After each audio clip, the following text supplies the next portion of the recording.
because we're now reaching what we would call the raison d'etre of this meeting, which is the launch, finally, of the revised DGNIR guidelines for EU support to civil society in the enlargement region for the period 21 to 27. And I am happy to give the floor again to our acting director, Michela Matuela of DGNIR for Western Balkans. And she will give us, I think we could call it the launch address. And thank you very much, Michela, for coming back, and the floor is yours. Thank you very much, and good afternoon. It's very good to be back. I hope you had a very good discussion so far in the morning session, and I'm certainly very glad to be back to this afternoon session with the objective of indeed launching the revised guidelines for EU support to civil society in the enlargement region, a document that I know many of you have been waiting for. The first version of these guidelines was developed in 2013. Over a period of 7 years, the guidelines have contributed to foster good governance and participatory democracy in several IPA beneficiaries. Work on this revision kicked off, as you know, officially in Skopje. So we are back, let's say, for closing the circle back in January 2020, when we started the consultation on the previous version of the guidelines. Then we all know what has happened, of course, with the COVID-19 and the spreading of the pandemic. Of course, this has put an extra, let's say, strain on all of us, and therefore some delays, of course, have occurred. So I'm very glad that now we are able to see and share the results of this long process, but what matters, of course, is the result. I think you all know that the EU is very strong and long-standing supporter of civil society in the Western Balkans and Turkey.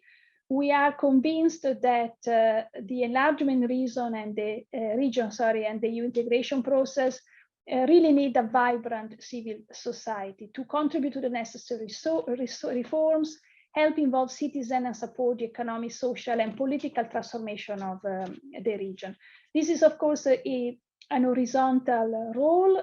There is also a specific role when it comes also to the negotiation process, and civil society play also a very important role there in the process that leads to building, let's say, the future member states. So it's really an important investment for the future of each and every of your countries. At times of crisis, such we have discussed also this morning, the Russia war against Ukraine, which has implication, of course, for all of us, and including for your region. The role of civil society is even more important than before. We need the civil society from your region to monitor impacts, reduce misinformation, defend the interests of the marginalized communities, and maintain the focus on the longer term challenges that are not going away. And I'm talking here also, of course, about the climate crisis. We support civil society in particular via our civil society facility, financed under the instrument of pre-accession assistance. And between 2014 and 2020, we channel as much as 330 million euros to civil society and media under the facility. Again, this is a very tangible sign of our support. Now, the guidelines that we are launching today spell out a vision of what is needed to build and benefit from a strong civil society sector. More than that, they break this vision into a set of concrete results which can be acted on and measured. The results we strive for are in 3 areas: a conducive environment for civil society to carry out these activities, strengthen cooperation and partnership between CSO and public institutions, and reinforce CSO capacity and resilience to carry out their activities effectively. I would like to underline that everything you see in these guidelines is anchored in a solid set of standards. These standards are based on the EU acquis and other relevant international and European standards, including global standards developed by civil society for civil society. For each of the indicators listed in the guidelines, you will find details on the specific standards from which it is drawn. These guidelines are aimed at three groups of stakeholders: civil society in the region, to ensure that there is a shared view regarding the expected results of EU support for civil society in the region, as well as the performance and standards that CSOs themselves should meet. It is addressed to policymakers and officials to assist them in developing and monitoring their own strategy and support for civil society by laying out relevant standards and expectations, in particular with regards to the fundamentals. And then finally, also for EU staff to help us designing and implement EU support to civil society under the civil society facility, and also to assist in analyzing the state of affairs concerning civil society in EPA beneficiaries, including as part of assessing progress on the Copenhagen political criteria. So obviously, this is also very much integrated into the main tools of our European integration process. We in DGNIA will monitor the state of affairs against these guidelines at regular intervals. This will help us, and we hope also our other stakeholders to identify and act on areas where there is room for improvement. There has been a lot of work that has been done into defining indicators which lend themselves well to objective monitoring and which can therefore be useful in the overall reporting on the enlargement policy. The way in which the EPA beneficiaries engage with and involve civil society organizations is a very important aspect under the political criteria, including in the context of the accession negotiations, as I mentioned before. Through our enlargement package and the reports on these issues under the fundamental clusters introduced within the revised enlargement methodology that was adopted in 2020, we will also ensure that the engagement and the role of civil society is well understood, promoted, and indeed monitored with the objective of pushing this common agenda forward. The first version of these guidelines were developed in 2013 through a consultative process involving key stakeholders from the region. And this revised version that we are launching today is based on lessons learned and feedback that has been received, including, of course, from civil society, public institutions, other donors. I really hope that they will be used in the coming years as an effective tool to support the development of civil society in the Western Balkans and Turkey, and for a constructive dialogue between the public institution and civil society on all matters of importance for the societies in the region. And that's it. I will put all of you in copy. You will now have a more detailed presentation of the guidelines. So I'll stop here. These are some of the points that I wanted to highlight. And again, I wish you a very fruitful discussions in the rest of the afternoon. Thank you. Thank you very much, Michele, and I think we can consider our guidelines launched, which is a great thing, and we're really happy about that. I would like now, but first of all, just to tell you, you should have this document in the bags that were here in the morning, and it's also been mailed to all the participants, and it is available also on the website of Taxo 3. So please read, and it is made up of this document here, in which you also have the results framework, but there is also two further documents here, one explanatory note describing the standards which underpin these guidelines, as well as a document describing how the monitoring will be carried out. So thank you very much for that. So now I'd like to give the floor to Richard straight away. He's going to give us a presentation of the guideline, and we're not going to do what we did a year ago. We're not going to describe every single specific objective. A little bit more on the process, on the key elements that have been changed. So Richard, please. Well, so thank you very much.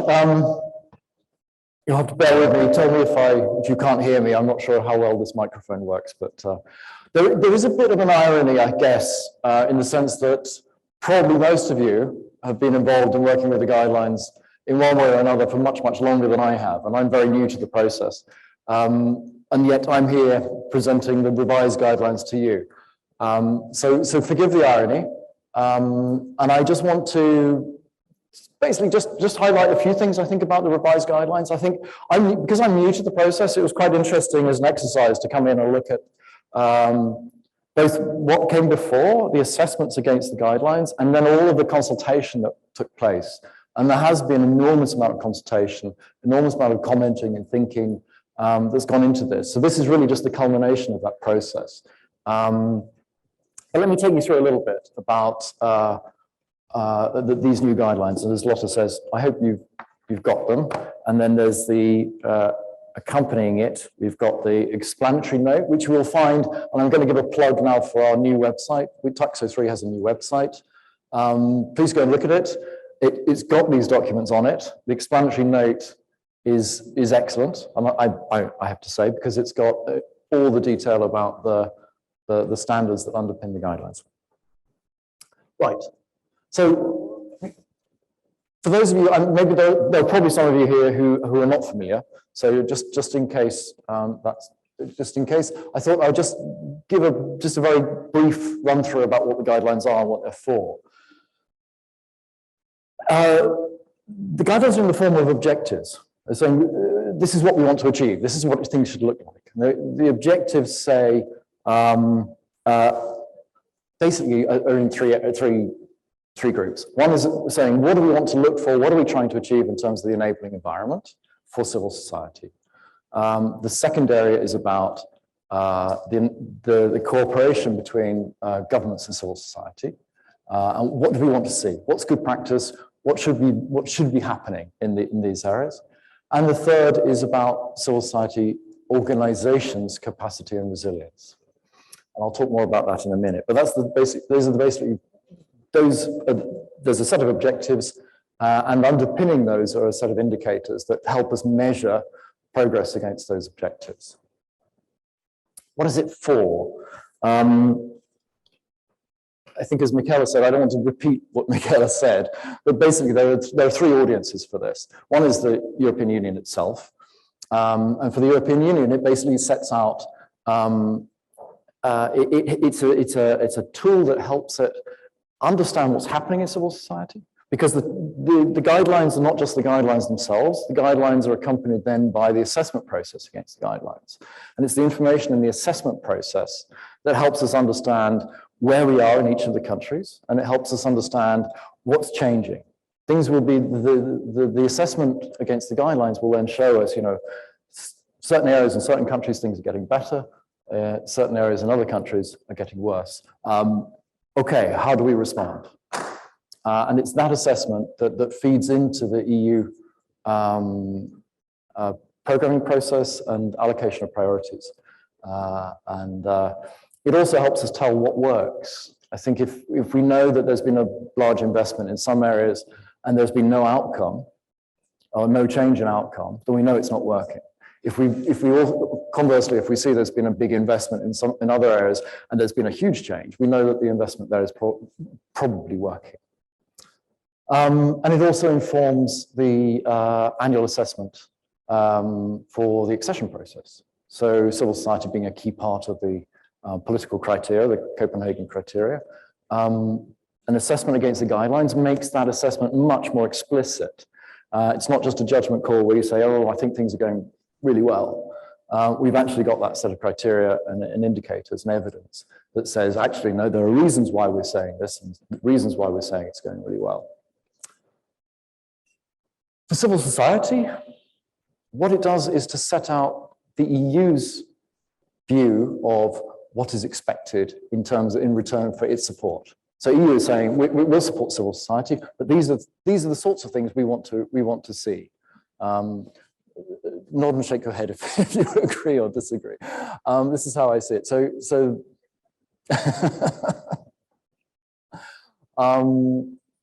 and so we have a common understanding about what the EU is trying to achieve, and that's where the guidelines really help. In those three areas: the enabling environment, the cooperation, and the standards that we expect to see from civil society. For the public authorities, and I think this is for me one of the more interesting areas, is it sets out, and I think particularly this revised version, it sets out the objectives are not just there. They are objectives that are linked to international law, they're linked to international standards, they're linked to recommendations by the Council of Europe, by ODIHR, that actually say these are the standards that governments need to comply with. And they are therefore, most governments are obliged or recommended to follow these standards. And they set out those standards informing governments of what they're obliged to achieve. And then that can form the basis of a dialogue around how and with what support can governments then meet those commitments that they have already. It can also inform their strategy development, set priorities. And I know Macedonia, we're going to hear a little bit later from Macedonia. And I think Macedonia has been a particularly good example in the use of the guidelines in relation to strategy development for cooperation with civil society.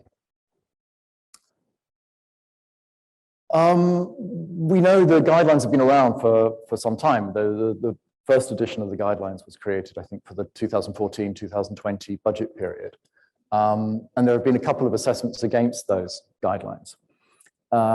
We went through a consultation process. The last meeting you had here in Skopje in that January 2020 before COVID, actually sat down and looked at those guidelines and said, okay, so what's working? What's not working? What do we need to do about those? I've read the notes. I wasn't there, but I read the notes. And I think there's some really interesting stuff that came out of that consultation subsequently. One of the things that came out of that consultation was that there were areas of concern that were not being reflected in the guidelines. And this was the growing use of anti-terrorism legislation, sort of harassment by inspection, concerns about privacy, and certain things, so that then these weren't currently being reflected in the guidelines at that time. So there were recommendations to include those things. There was concern that the public authorities were not seeing those guidelines as significant.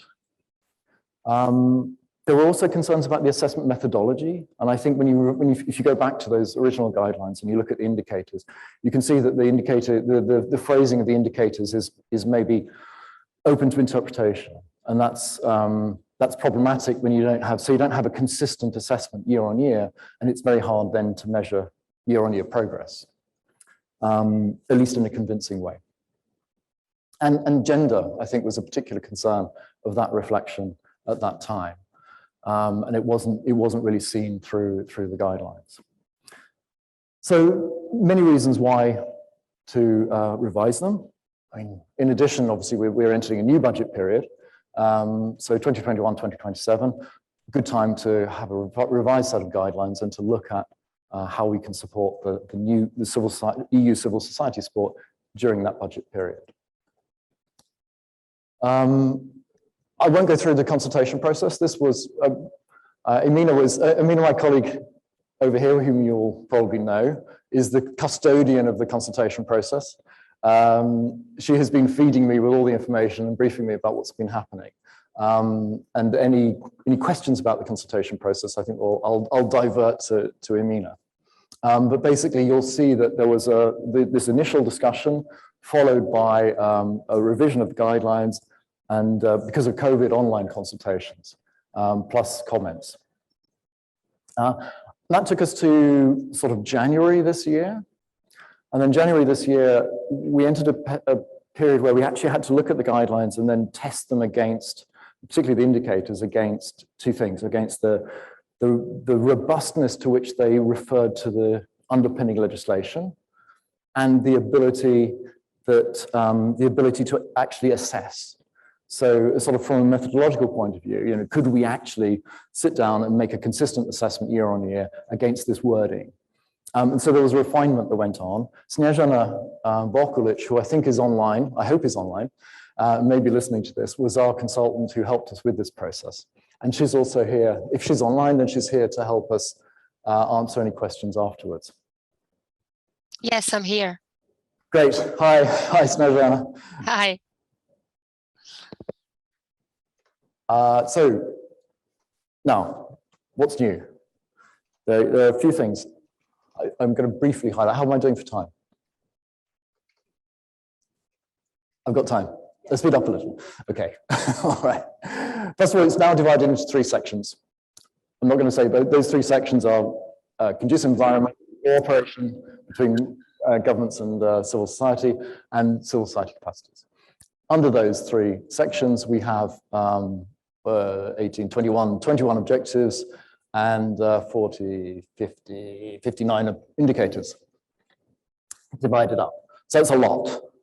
So I think one of our concerns at this point is 59 indicators. That's a lot of data collection for 7 countries, but we'll manage, I hope. The second feature of the new guidelines is it's much stronger basis in law and standards. And this is where Snežana comes in. So we've linked it, and this is just a few of the, I'm not going to go through these, but a few of the underpinning legal acts, recommendations, and standards that the guidelines then refer to. And you'll see for almost, not every indicator, but almost every indicator, there is a link to at least one international guiding standard. There are some new objectives.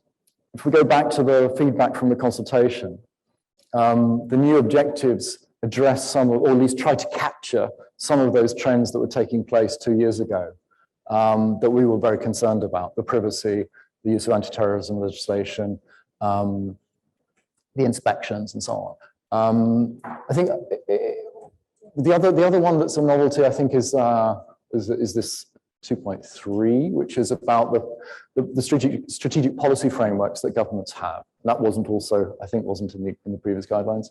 And the last one is, as an example, the set of standards around civil society capacity and resilience is now almost completely linked to the global standard on civil society accountability. And so the wording is very, very similar. And so we've linked what was in the guidelines to these standards. And you'll see that reflected in the text. Other features, very briefly, the indicators I've mentioned are very much more precise, much easier to monitor. We know now we've defined the sources of data mostly, how we're going to collect the data.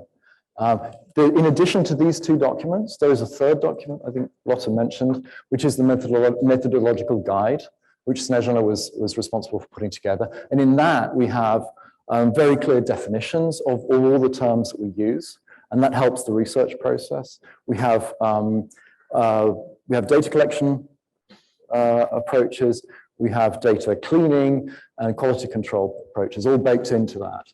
And the other thing I think we should highlight at this point is that data collection methodology is the root, the key to the consideration of the guidelines approach to gender and diversity. It's all about, wherever possible, collecting data and disaggregated data about not just about gender, but about other aspects of diversity. And that's really important. So I think that's basically it for these guidelines, just very briefly.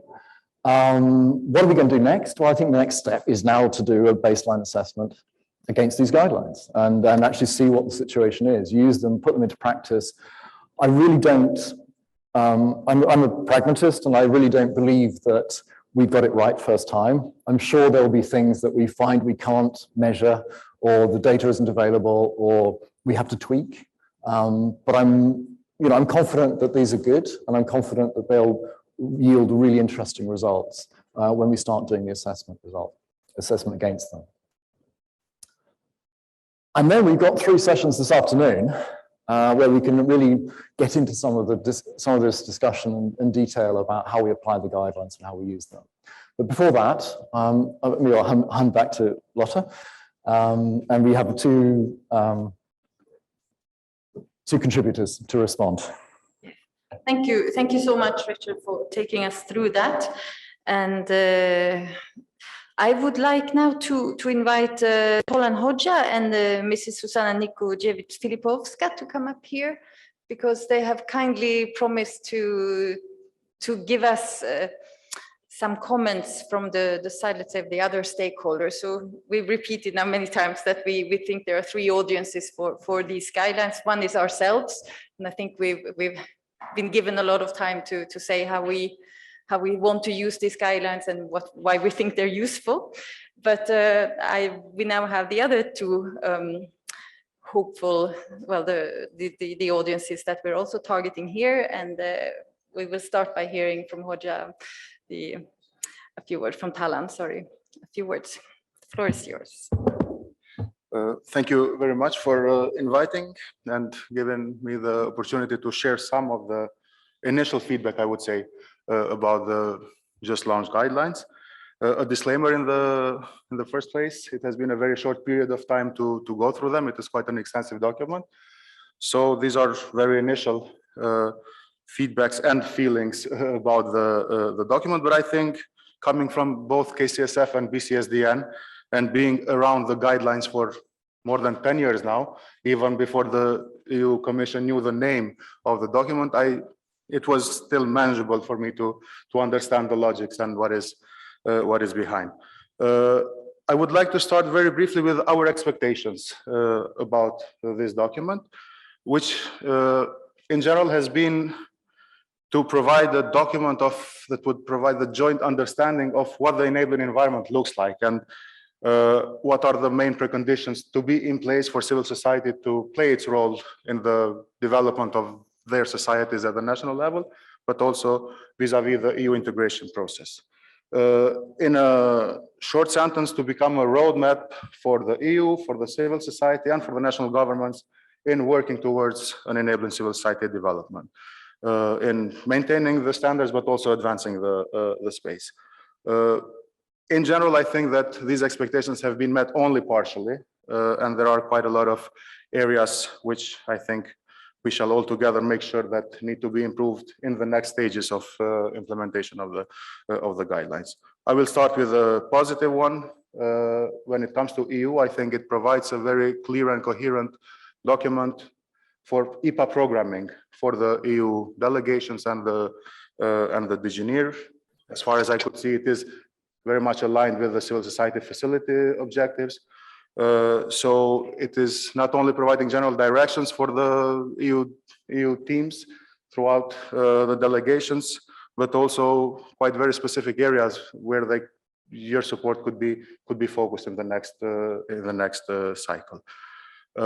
I'm not sure that the same stands true for advancing the political criteria part, which is the second objective for EU in using this document. I think that it is a good document for assessing the state of affairs in this area, but I don't think it will be a significant document in pushing the governments to maintain and advance the standards on civic space in general. And I think the main issue for this is the political weight of the document as such. It was, for us and for everyone from all sides, very difficult to make use of the documents even back then in 2013-14, when the EU perspective was much stronger. And we had the EU leverage was still there. Now, with this perspective almost fading, I think it will be very difficult for anyone involved to use these documents to push our governments to improve their work with civil society. The only way I think this could have been achieved was if this document would have been formalized in a way that it would provide some minimum conditions, maybe for IPA funding for the countries, for the IPA beneficiary countries, that would then make this document as a framework, not only for programming, but also for performance assessment and then follow up with the governments. And I think it is also in the document that EU says that it is to assist the governments to develop their national strategies vis-a-vis civil society, but we have to be very frank, there are not many governments in the region that really want to do these. So what about those governments that do not want this assistance from the EU? And I think this is the part that the guidelines are short in ensuring their objective.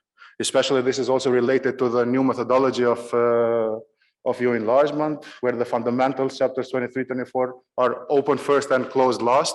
And with the political direction that is coming from the EU side, it will be decades at disposal of our governments to reach these standards, not only this framework of 2021-2027. And within this limited space, the third element is what can civil society use this document for? And I think here also there are nuances to the document.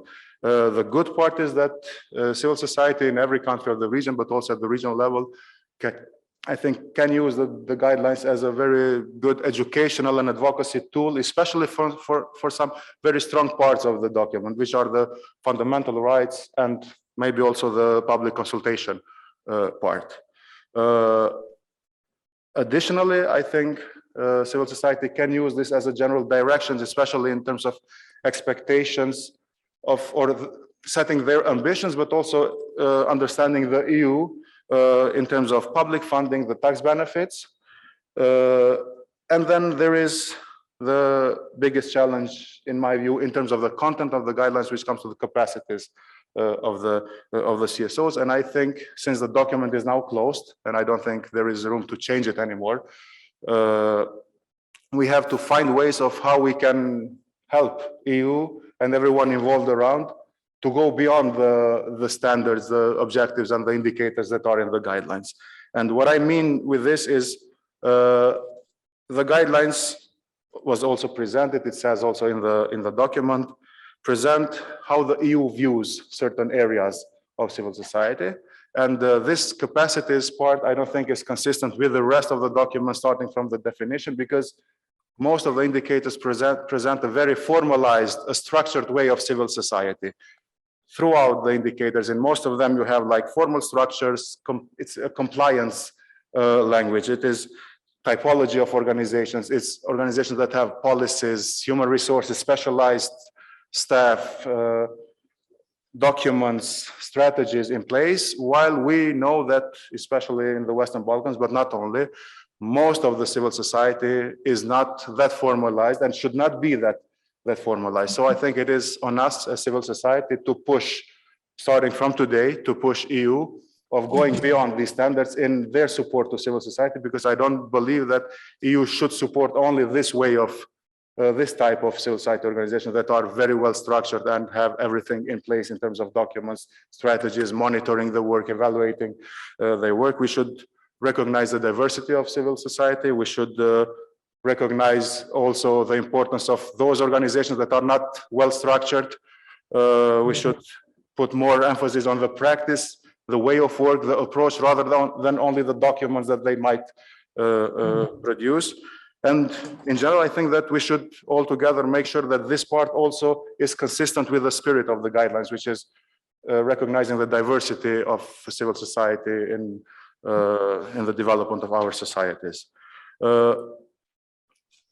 It will be a lot of discussion probably for implementation, but personally, I don't have now available information about the way of monitoring, but I'm sure that we will run into each other in the next days, weeks, and months about how you will monitor this, which data sources are you going to use, and so on. But I will conclude by saying from a policy advocacy training that I was part of a few years ago, that was the definition of success of your policy advocacy as a civil society activist organization network is if your words and arguments are being said by the decision makers, even without giving you credit about that. And from the BCSDN perspective, which we have been part for many years now, I think we have achieved that. Most of the targets and standards and goals that we have set in our monitoring metrics 10 years ago are around there in the guidelines. And yeah, it's a joint battle now to implement. Thanks. Thank you very much.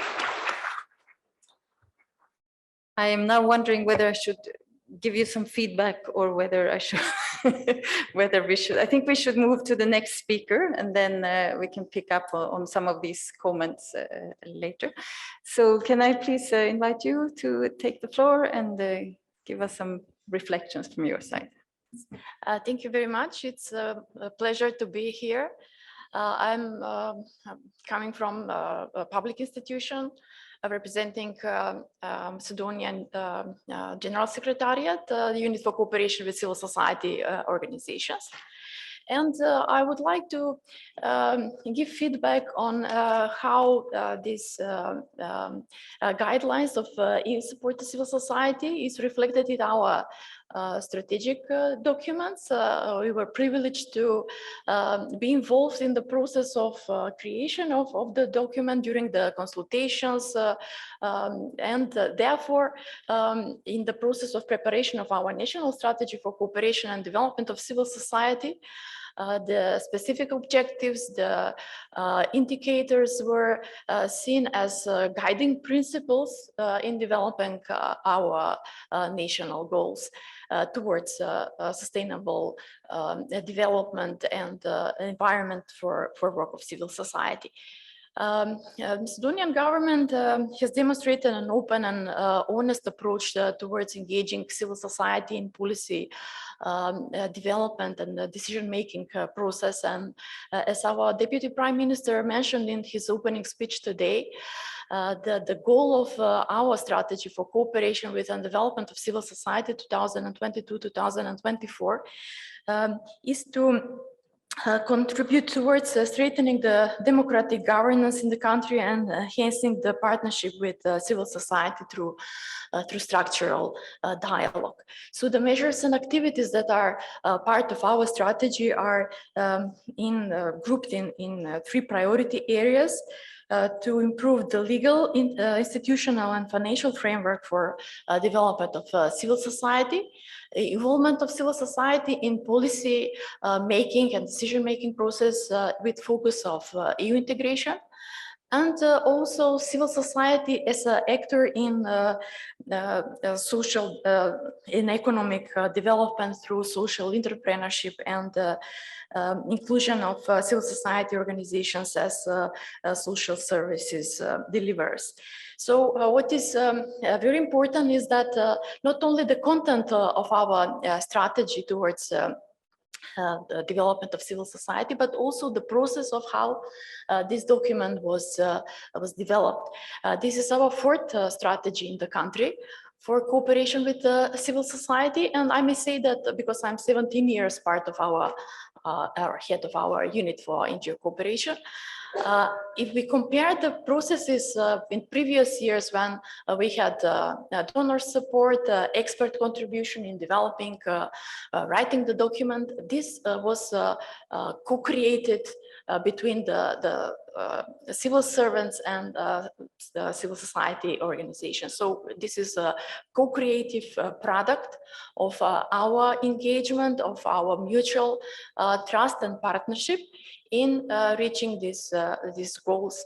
And we all believe that we will continue this kind of partnership and cooperation through the process of implementation of the strategy. So the CSOs were part of the working group that developed the strategy. Also, we had wider consultation processes and at the end approval from the Council for Cooperation between the government and civil society.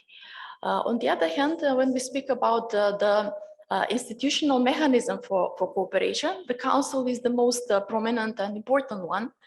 Even though we have other forms of engagement of CSOs in different expert or advisory groups and bodies of the government, such as the Council for Coordination and Monitoring of Open Government Partnership Process, then the National Coordination Body of the implementation of the UN Convention on the Rights of Persons with Disabilities, Interministerial Group for Equal Opportunities of Women and Men, and many others. But as I mentioned, the Council is the most important one, because this is an independent, representative, and effective advisory body of the government, consisted of 16 representatives from civil society organizations that were elected through an open call by CSOs themselves in 16 different sectors, and 15 representatives of the state administrative bodies from line ministries. So our unit provides administrative and expert support for the work of the Council. And the work of this advisory body of the government is towards improving the environment in which the civil society is working in our country, and is focused on the reform of the state funding of civil society organizations, then structural dialogue with CSOs, and the creation of a model of participation of civil society organizations in the future EU negotiation structures. And the third question or pillar that I would like to mention, and as we use this EU guidelines for a roadmap in our strategic objectives, is public financing support to civil society organizations, as it is provided in our country in a transparent and accountable way, especially for the last 3 years. We can say that we significantly improve or increase the transparency and objectivity of the process of distribution of state funds that are coming from the government towards the civil society organizations, as we involved the members from the Council for Cooperation with the CSOs in the process of from the planning of objectives or the specific goals that and areas to be supported from the state budget, and also through the process of monitoring of the evaluation of the grants and the distribution of the state funds to the CSOs as observers in the Commission of the Government for distribution of financial support. And also the Council is a driving force of the reform of the state funding system for CSOs in the country. And these objectives are set in our strategy is to increase the share of state funding from the central budget to reach 30% of the share of total revenues in CSOs per year by 2024. It is our goal to be reached. Then inclusion of mechanisms of unified planning of funds of CSOs in the state budget. Transformation of our code of good practices for financial support to CSOs into a horizontal and mandatory by law, and also amending the law on games of chance. And for us, which is very important, is to prepare a special legal framework for establishment of independent fund for support and development of civil society and co-financing of EU-funded projects. And for this issue, we have already composed a working group. I'm a chair of this working group, consisted with representatives of line ministries, Council for Cooperation with CSOs, and also CSOs representatives that are elected on a basis of a public call. And we all hope that we will reach this objective with the time frame of our strategy. So we'll stop here, and I'm open for further discussion. Thank you. Thank you very much for that, and thank you for to everybody for keeping the time. And now we actually have 40 minutes so we can discuss. And okay, we have already launched, I think, a bit this, but I think we should take some comments and questions from the floor, from the virtual floor as well, and then try to debate this a little bit, and then we'll get into the details, of course, in the breakout session. But the floor is open.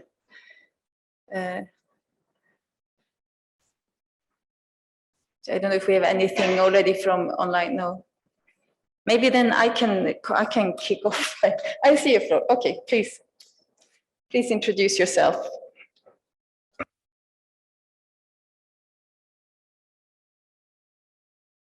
It should work now. So hi everyone, my name is Emilia Dimoska. I'm working with the Kvina Tulkvina Foundation here in Skopje. I would first of all like to thank you about this brief outline of the guidelines for the civil society. Indeed, a very important document for us who are representing the civil society as such. And I have a very brief and specific question. So since civil society has been acknowledged as an essential player in the enlargement agenda, as it also says in the guidelines, my question refers to what fora is available, or what is the space for civil society participation in continuous monitoring of the process of the implementation of these guidelines as such. Thank you. Thank you. I think we'll collect a little bit of questions and then we'll try to spread them out if we have some. Anybody else? Yes. Yes, please. Hi, hello everybody. Ariana Goli from Partners Albania, Mission Resource Center for Civil Society in Albania. Thank you very much for the presentation of the guidelines. So we were expecting them from so many times now, and congratulations to everybody that participated in their drafting. I don't want to add something more than Thailand said in his speech. I just wanted, considering that Richard made a presentation of some next steps, also to ask about the assessment methodology, monitoring methodology, because that is the most important part when it comes to measurement of the indicators and to see the progress in each of the three main pillars. Thank you. Thanks a lot. Do you have anything else? Yes, here. We have a good runner. Yeah. Hi. Hi again. So Anya from BCSN. Thank you for the presentations. We are happy to finally be able to see the new guidelines after such a long process. BCSN has been following the development of the guidelines since the beginning, and we were happy to be taking part in the initial consultations and so on. But we were kind of surprised not to hear back on how this process went after such a long while. And I just wanted to share that in this form that we see the guidelines now, we appreciate how it's the recognition that any country willing to join the EU has to have an environment, enabling environments for civil society. That's extremely important. We also welcome how the intention is to have this threefold audience, but we also have to think of how in practice this will be used by the EU, by civil society, and by governments. And also, I wanted to express some satisfaction with the commitment to continue building the resilience, the capacities of CSOs.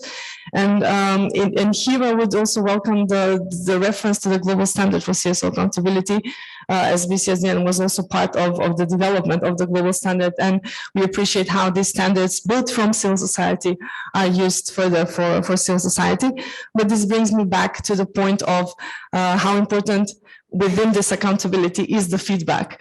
So we want to stress, we want to highlight the importance of these functional feedback mechanisms to be used by the EU, because this also sets a precedent, sets an example of how national governments should do consultations in regarding such important documents as well. This would be my first concern, and well, maybe the next would be just the second thing that I want to mention is also, again, the political weight, to stress how important we think the political weight of this document is. And this is why I wanted to ask, like, is there any, because from what we see in the document, it says that it's produced by the DGNR for the forum, and we really expected that this would be like a stronger EU policy, let's say. So are there any advancement in terms of its political recognition, in terms of its integration in EU frameworks and so on? So that will be the question. Thank you very much. Thank you. Great. Maybe I can start answering a bit, and then I'll probably give you the floor a bit on the process later. But I'll start with the last, because that's the indeed it says for the forum on the document, but that's simply just, it's a small, we all were working really late to get this out. We thought maybe we'll find a spelling, we'll find something that we need to fix until we then put up the absolutely final version. But this is the document, and as we speak we have a note going out from our acting director general to all the concerned public authorities in the region, saying similar elements as were raised in the speech by Mrs. Matuela. So for sure, this is an endorsed a document which is endorsed by the DGNR hierarchy, and I think the policy commitments that you have heard today and that you can see in that document are actually pretty strong. And I think it's the fact that it spells out very clearly how it will be used, and including in the annual or the reportment of the enlargement policy that we have. I think that is a strong reinforcement as compared to the previous version. What else? Let me see. I think, yes, of course, a document can never be, a document doesn't achieve things by itself. It's a tool. And what we want is for this tool now to be used as much as possible. And also this is why we hope we will have more input on this in the sessions in the afternoon or after this one. Political will is not something you create with the document. It's something that's self-generated, but we think that this document can help support efforts in this area. And I think it is really reinforced, in my view at least, it is really reinforced because it does state for each of all of these 59 indicators, or it is actually clear where are they coming from. They're not just invented by civil society or by ourselves, or they are already reflecting standards that are agreed. And I think that's in a way, it's a way of holding everybody accountable for what has already been put in place and what we should strive for. And in that sense, I also hope it's going to be or that it will be a reinforcement. And another thing I'll say, and then I'll give the floor to Richard, is the way we were seeing it is that it's important to be able to produce a document which is, in a sense, as objective as possible. And we really strived hard when defining these indicators to pick things that mainly can be, that is not disputable somehow. There are a few, we call it tracking indicators, and there are a few indicators that will be alimented, let's say, by surveys. So that is a little bit different, but most of them are things that you can actually do desk work on, I think you could say. You'll correct me a bit. And what we then, well, of course, that is then going to be, we think that can produce a report that one can discuss. And so we think instead of sort of validating the, I don't know how to put this, instead of validating or using different input for the report itself, we want to then use the report to have the validation afterwards by civil society, by public authorities, by other stakeholders as well, so that we sort of create a baseline report that we can then debate, because you cannot find like an absolute ultimate truth in these areas either. So that's a bit the thinking of that, but I think Richard would be able to say this a bit more better articulated. So maybe I can give the floor to you for a while to just go through how the process, the next steps will be in terms of the first assessment or the baseline assessment. And then we can take more questions. All right, yeah, the microphone is working. Okay, yes. You can imagine, I mean, we've spoken a little bit, and I think you can imagine the sorts of discussions you have to have around every indicator and about what the methodologies are going to look like. We've had really intensive discussions, and it's very hard, I think, to be absolutely sure. I think I said it. It's very hard to be absolutely sure it's going to work. But I think the basic model, I think, that we were looking at is there are kind of compliance indicators. There are indicators that sort of say to what extent are the countries complying with their international obligations. And that's a sort of legal technical assessment against legislation. And that's the sort of, that you can do pretty much with a panel of lawyers, a panel of experts, and you can get information and say, look, we generally agree for this country, this is where we are in compliance against legislation. But even if you've got 100% compliance with the legislation, that doesn't mean the practice is actually following the legislation. So the other part of the indicators, the other part of the research process is then actually consultation with real people. And through, we've got, if you look at the methodological document, which we haven't got for you, but it'll be out soon. We've just got to do a little bit of exercise in just checking that the indicators are consistent between all of the documents. But that says that, look, where you have the compliance documents, what the practice is, we will be consulting either through questionnaires or through expert panels with the people who are affected by these standards, whether that's civil society, whether that's government, or a combination. And so the methodology is mixed and is aiming to sort of triangulate to make sure that there is consistency across the different measures. And then where there is no consistency, that obviously then raises questions about what's really happening in practice. And I think that helps us with the assessment. So I think that's kind of been the approach to the design of the methodologies. Now, one of the issues I think we face is this ownership and recognition and feeling that this is a civil society document. And this reflects generally how you, let's say, I'm a technocrat, I'm not a civil society activist, but how civil society sees themselves and how they perceive the situation. And there's a tension in saying, well, if we're going to use this as a diplomatic tool, if we're going to use this as a tool for reflecting to governments and saying, look, this is how the situation really is. It's got to have some independence. It's got to be seen to be an independent, rooted in evidence. And so somehow we're trying to get that balance right. So we've tried very, very hard to be as objective as possible about the design of the indicators, to look at the sources and saying these sources are credible sources, and they will be taken as credible by whoever looks at it. Now, what I want to hear, I think, for the sort of breakout discussions, what I'd really like to hear are your thoughts about then the consultation that comes afterwards. So we can produce a technical report, which will be one view. It won't necessarily be their view or the objective reality situation. It'll be the view against these criteria. Now, there'll be a lot of other stuff going on, but you just cannot capture in 58 indicators. We can't, I mean, we spoke last week, about the online space.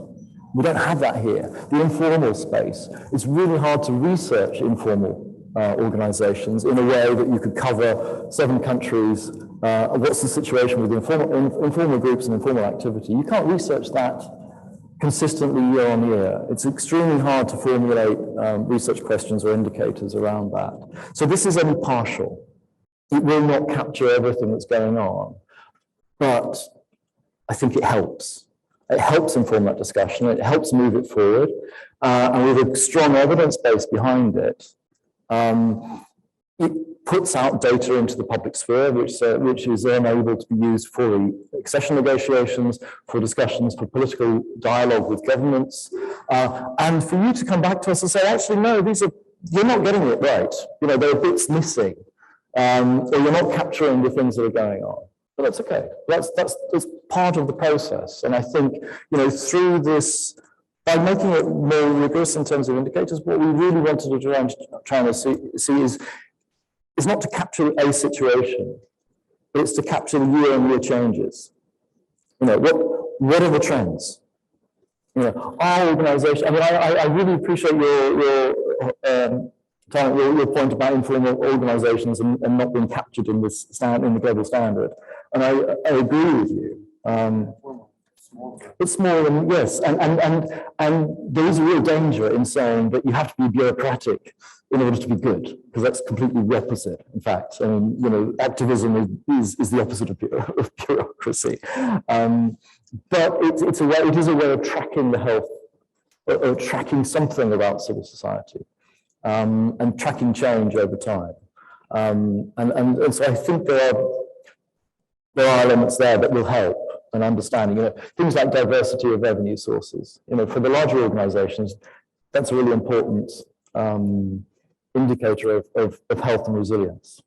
You know, and it will tell us something about the way civil society is changing. If we see more diversity in funding sources, we can assume, we hope, the implication is that there's more resilience there. They're less dependent on one source.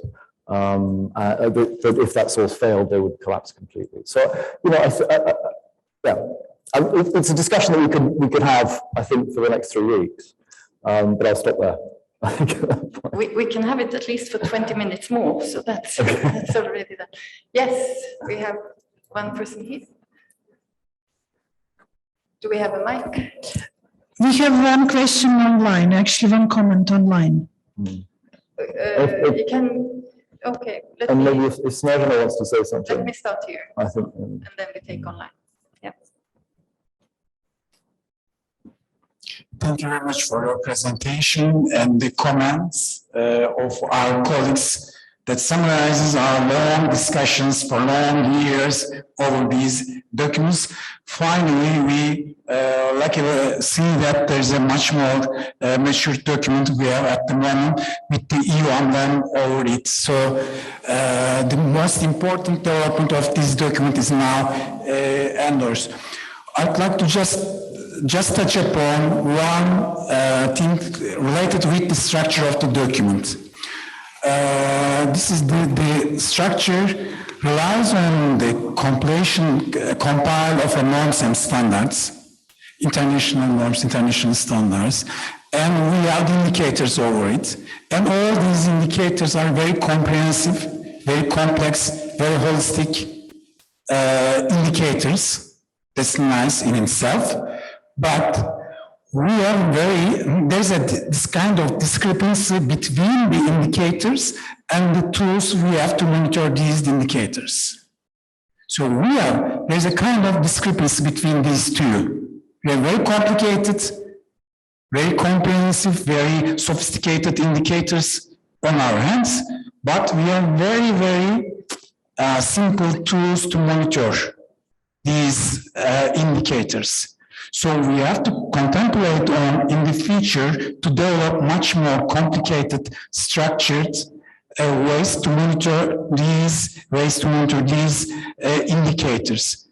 We just taking a picture of each countries once a year through some questionnaires, expert views, etc. But maybe we can think about to create a structured, continuous mechanism to follow all these indicators.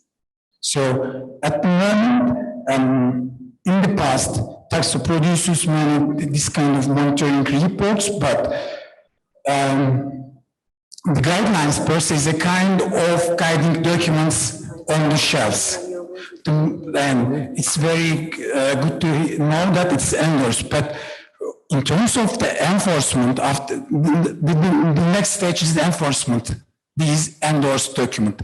But the endorsement should be done or not be done through these monitoring reports. each country should see their assessments against these indicators.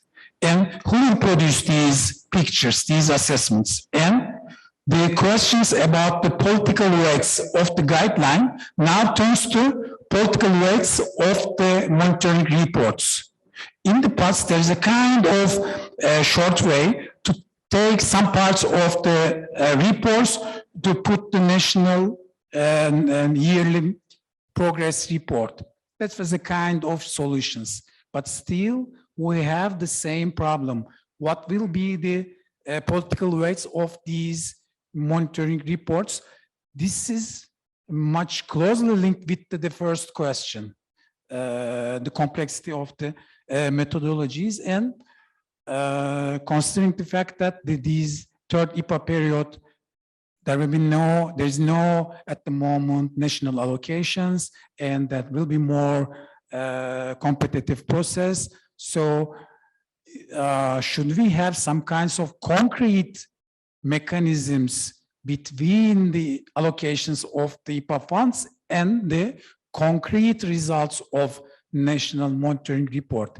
If we have this kind of concrete linkages, so we should have much more strengthened monitoring mechanisms and monitoring reports. Thank you very much. Thanks very much. Do you want to have a try? Shall I? I start, and then I'm not sure I got the whole, at the very end, I'm not sure I got it, but indeed our plan is to from the side of the European Commission is to ensure that this can be monitored every year, or that we can do this assessment report. I think it could be interesting to reflect on whether one needs necessarily to look at every indicator every year. That's maybe because maybe things don't change that fast, but we are committed to preparing a report based on these guidelines every year. But I think that's one of the questions we can discuss this afternoon as well. Then what? I got lost. What was your other? Did you pick? Yeah. Yeah, no, I'm not. Can you please repeat that there? Because I think I lost you on the. Okay, sorry. Okay, I got some quicker. No, but I think so. So what you get through the report is a picture of what things are looking like, and then, as I was trying to explain, our idea is that we will then take this report and go back to we've had in the past yearly meetings with civil society and the government stakeholders to discuss the assessment reports that were already made, and I think the idea is to continue this, which would sort of give us a second layer of you have the basic information in the report, and then you would have an opportunity for a discussion where maybe there could be different views on the meaning of the findings of the report. And then, of course, it's different stakeholders will need to use this information for their own purposes. And we inside the European Commission, we will take this into account, as has been expressed now many times in our analysis that we make for the enlargement package. And then I hope that it will also be taken into account by CSOs themselves when they look at themselves, and by governments when they look at their own strategies and the results of that. So that's a bit how we see it. It won't be immediately linked to a conditionality of IPA. We don't work exactly in that way, but it's for sure going to be taken on board in our internal analysis. Okay. Yes, we had from the Yeah, we have online from one participant and from the Snezhana from the expert. So 2 comments actually. Yeah. Perfect. Hello, can you hear me?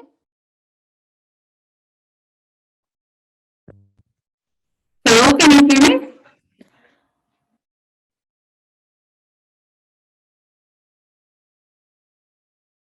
I'm not sure if you can hear me. Can anybody just confirm? Yes, we can hear you. The online people can hear you. Oh, but what about in the conference?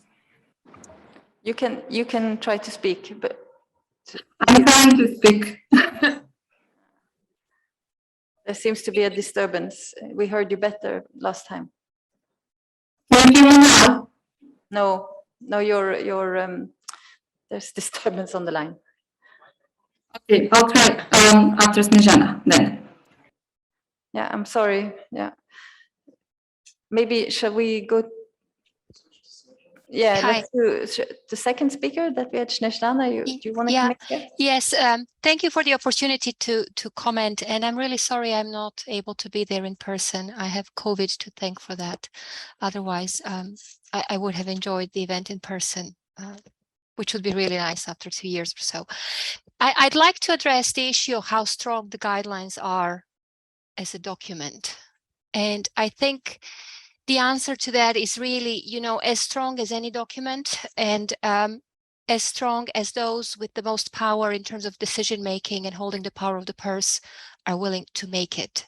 I don't think the status of the document itself matters much. And why I'm saying this, the document is based as much as possible on international human rights law, and those documents are not very strong in themselves, if you want to be completely honest about that. One of the speakers at the very beginning said that nobody could have imagined that a big European country would have left the European Convention. Well, that's not entirely true. Not a very big country, but a fair-sized country left the European Convention in, what was it, 1969? And then came back after 1974. I'm talking about Greece. And leaving the European Convention is something that's regularly on the political agenda of another big European state, which is the United Kingdom. So I think we have to look at things in the perspective. And I think a lot of it is actually about how much are we willing to be accountable. And in this regard, I think actually there's a fourth purpose to the guidelines, which is to ensure EU accountability. And I think the question here is, if this is, if you as the EU want to see these results achieved, are you doing everything you can to make this possible? And I'm not sure who should be holding the EU to account, whether the EU itself or maybe civil society, just to add another layer of complexity and yet another task on civil society, which is overworked and under-resourced as it is. So yeah, I think a lot of it will be in the process. So what we try to do, and I think Richard explained that quite well, we try to have a document that is as solidly grounded on standards as possible. But as always, the proof is in the pudding. So the proof of the effectiveness of the guidelines will be how seriously are they taken, not just by civil society, not just by governments, or perhaps the least likely to be taking them seriously. But I think the EU really has a big role to play to ensure it's consistent and principled. Keeping in mind that one of the biggest obstacles to the enlargement of the Western Balkans and Turkey is the EU member states, perhaps sometimes more so than the enlargement countries themselves. So yeah, improving the document, improving the methodology going forward, I think is one of the aspects that there is a lot of openness and commitment towards. This is what Richard said in his presentation, and then the rest will depend on how the guidelines are used. So thank you for that. Thank you for the time. Thanks a lot. Thanks a lot. Are we going to make a new try with the online, or yeah? Can you hear me now? Yes, if that was you, it's completely different. Thank you, Lisa. Yes, technology. So I just wanted to say briefly that we welcome the efforts to mainstream gender into the guidelines, and it's really great to see that they are specific commitments. Also that there are commitments to the global documents, and it would be good also to have in mind other EU documents like the GAP 3 that I previously mentioned. I'm specifically mentioning GAP 3 as it has commitments to political dialogue with women civil society organizations specifically. Then it has commitments to enabling environment for feminist and women civil society organizations, which is also the focus of the general guidelines for supporting civil society organizations, but also about funding. And it was mentioned before, like the IPA funds, the civil society facility is concretely aiming towards supporting civil society organizations, and this should be in line with the commitment in GAP 3 to have this 85% of the actions contributing significantly or principally to advancing gender equality and empowering women. So I just wanted to have this comment, and I think now that the document is launched, I think it's very important to have this in mind while implementing the document. Thank you. Thanks a lot for that comment. I think, well, the commitment you're referring to, it applies to the IPA across the board and not sort of to specific individual actions. But on the other hand, I think precisely that the work of civil society and our support to civil society has really taken on board the gender dimension quite proactively. And I think we've managed to push it onwards. So I think we're not in contradiction with you on that point at all. I think Ekmel, you wanted to come in. Yes, please, the floor is yours. Thank you. Good afternoon, everyone. This is Ekmel Çizmecioğlu from the EU delegation to Serbia. I concur to several points that the first speaker made, the gentleman from the Kosovo Civil Society Organization. I think monitoring of these guidelines are crucial. And how they will be done. Now, if I understand correctly from some of the following comments, the Commission will be doing it, or maybe /TAXO. It's not still very clear, but any further clarification on this would be welcome and much appreciated. I believe the fact that the Commission leads this exercise, and maybe preferably on an annual basis, would really contribute to the credibility of the exercise, so that, you know, when this is communicated to the governments or civil society for that matter, it would create a better credibility, I think. And there might, I can even foresee a link to the annual reports of the countries. When this is done. I mean, we are, we always write about civil society. We always have a few paragraphs about this.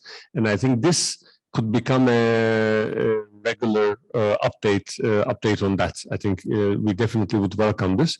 There's one point, I mean, I like many others, I got the document also very recently, so I didn't have a chance to go through it. But I mean, I do understand maybe the case of the informal groups. It's not very clear to me now how well it is addressed, but I think looking at the way we, especially the EU institutions, we work with civil society, and we're spending taxpayers' money. So of course, as one of the contributors said, it is important for us to spend that money correctly. And of course, it's easier for us to go for more established civil society organizations, select them, knowing that they're not going to create issues, they're not going to have ineligible expenses that we will have to recover, etc., etc. Now, however, when we, and with this, by the way, we end up with civil society organizations that are really replicating what we are doing. You know, we have FSTP grants, they are replicating what the delegation is doing. So I think maybe we're doing something wrong here. And I believe there, the role of the informal groups is crucial, especially in the case of Serbia also. I see that they are very active and they bring a complete different voice to the, especially issues on environment, you know, etc., particularly on environment. I believe we should really look at how we can measure also the environment and how, you know, the informal groups are supported. Because they, I believe they represent the true, well, maybe not true spirit, but a very important component of civil society, and we should not omit them. Thank you. Thanks a lot. Thanks a lot. Just to confirm that indeed we're committed to making sure that there is a report every year on these guidelines, and in all likelihood we will do this via the taxa project, which is also continuing over the coming years. And then just to say that the references to continued outreach to smaller organizations and using also financial support to third parties, it is in the guidelines also as an expression of how we intend to continue working. So that's definitely there. I had planned on letting everybody go for a slightly longer coffee break because I've been chasing everybody in. But yes, just a second. But how do we do now? Do we want to continue a little bit longer, or do we? I think we have to break because we have to go to the breakout sessions. But that will be the opportunity to talk even more. And then we're also here. You can come to us all during the rest of the session, today and tomorrow also, and discuss. But I think you want to make one more comment, yeah? I will try to be very brief, but my main recommendation for the phase is to move beyond the form into the approach. Even when we talk about the informal organizations, I do not imply only small informal organizations. We might have very large national organizations which want to remain unstructured in the way that the document pushes for. So it's not only the form and the size, it is the nuances within the organization. And all of us have sufficient experience now after 10 years of having the guidelines and the monitoring reports that we have to make sure that the monitoring of these guidelines takes into consideration the approach rather than only the surface, the type and the form of organization. And the last thing about the credibility of monitoring reports, I think, especially it's in the hands of the European Commission, but we have to all play our role into ensuring quality assurance in the research conducted, because again, not the form, but the approach is not necessarily a survey commissioned by the European Commission will provide quality. We had cases previously then that European Commission contracted research surveys that didn't provide the necessary quality, and the vice versa. So we have to make sure that the quality assurance is there, regardless of who is doing the monitoring. Thanks. Absolutely. I really feel like we should continue the discussion, but I think I would like to give the floor maybe once more to you, Richard, if you want to say something more about the process itself of the monitoring, because I feel we maybe didn't touch enough on that. Have you not said enough, maybe?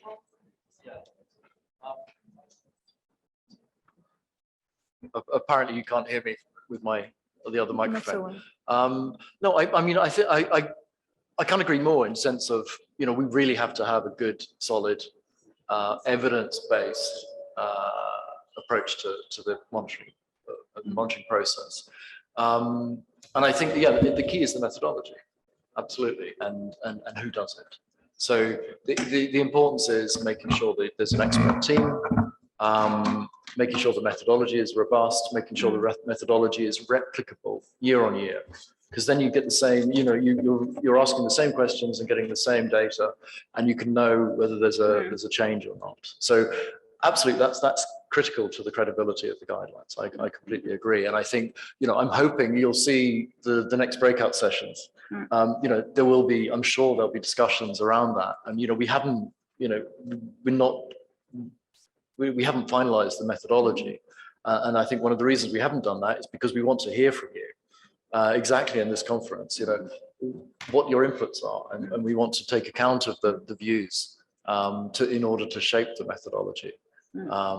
So I'm looking forward to the next sessions, basically. I don't know which one to do though. I want to go to all of them. We will see. No, thank you for that. So maybe just one more word I think is important to remember, which somehow became clear to me also as we were working on this document, and that is the objectives are set out in this specific objectives area. I think that's sort of really that's what we're striving to do. But then the indicators, they are a selection, that they are a way of sort of measuring how you're reaching your objectives. It's just one illustration. There could be a choice of others as well. So what you see in the indicators is not necessarily exclusive. You can find other indicators, and you can have 100 indicators instead of 59 and so on. But I think, as Richard was saying, what we've tried to do is to find indicators that somehow give you an indication to measure the health of all of the state of affairs in each of these three areas. And that is the purpose of these indicators. And then what we really hope, which I think I'm now encouraged because I think that's what will happen, we will be able to have then debate around this report once it is produced, and input from all stakeholders. And that's exactly what we want to achieve with that. So I think we will very soon close the session, but you have on the screen here the 3 breakout sessions and the rooms, and also the moderators who are from our EU delegations and office. Now the time is 3:35, and we are supposed to meet at 42, is it? When is the next? Yes, at 15:45. So if you could try to be in the room, the rooms of your choice at that time. And thank you very much for your input, and also thank you especially very much for all the input to the guidelines themselves. Yeah.